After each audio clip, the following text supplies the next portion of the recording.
Now we're going to add a lead, some melodic material to this because I've got a nice pad sound.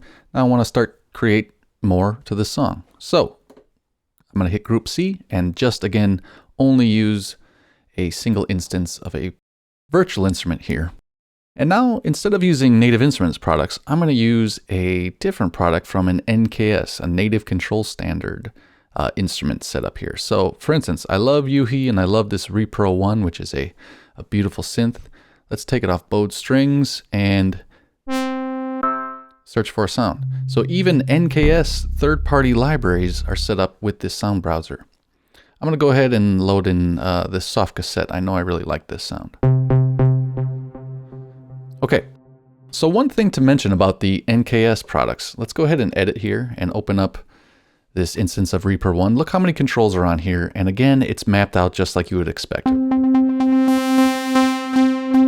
I can change things like the envelope amount, all without going in here and trying to mess around with my mouse or MIDI learning things, etc. It's very nice. Now, what we want to do here is go into keyboard mode. One thing you'll notice as soon as I've loaded this, it remembers I was writing in D because we set it to D before. So a lot of this stuff you don't have to mess around like remembering which scale I was in, etc. It kind of remembers. So let's actually look at some of these scales. So I might not know how to play the D minor scale. Remember I was writing in a D minor. That's how you play it on the pads, but it's much easier to go in and say D minor. Now every subsequent pad is in that scale.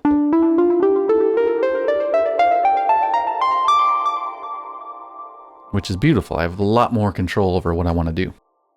So maybe I can just kind of come in and let's write a pattern. Let's remember we're working in 4 bars. I could kind of just do something.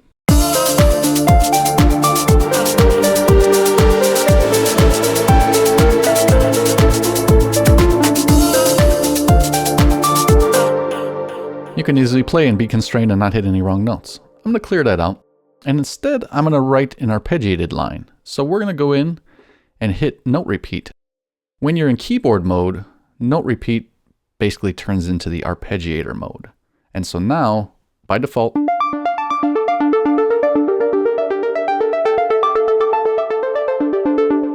I can play an arpeggiator. You can change the rhythm, the speed, triplet or dotted, the style up,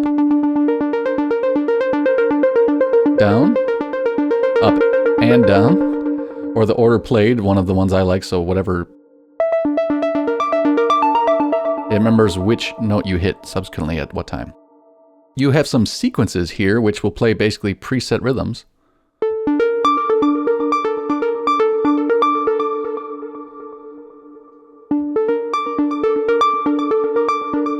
So you can kind of get some interesting rhythmic stuff. You can change how many octaves are going to play through that. Change how the dynamics are coming in. The gate will actually make shorter notes, and it really is dependent upon what kind of synthesizer you're using at the moment. And that's about it. You can actually hold this. So for instance, I could come in, hit it once and then let go. And of course you can also change your rhythms up here. The lock is a nice feature that I can now lock the arpeggiator and come into other instances here. Maybe I want to adjust the filter cutoff and I'm still using the arpeggiator. You might want to look at that because sometimes you'll come in without lock. If I come in, I'm playing the arpeggiator now, and I come in and I want to change, it's not there anymore. So be cognizant about locking it like that if you need.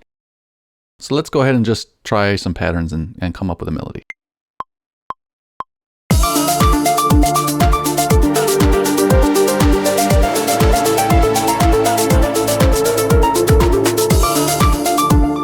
Now, one of the things with Maschine is I always suggest kind of messing around. You don't have to be limited to, you know, just making one pattern. You should come up with a bunch of ideas on the fly.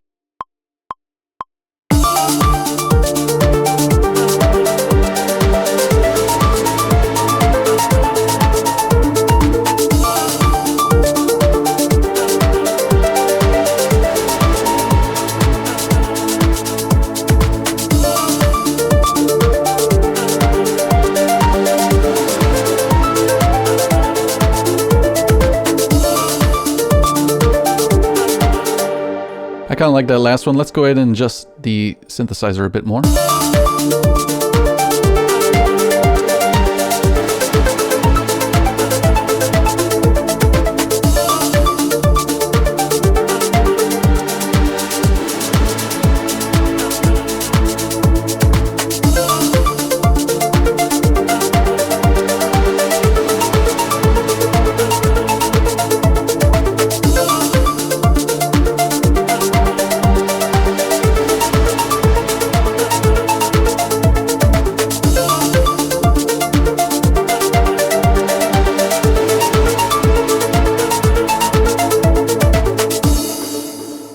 And we're done.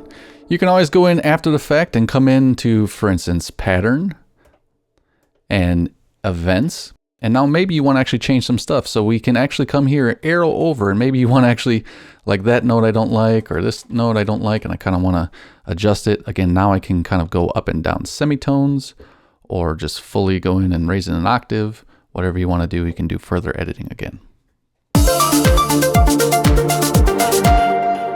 Don't forget, it's also helpful to kind of get in here and remember what you're doing. So I always try to organize everything right away.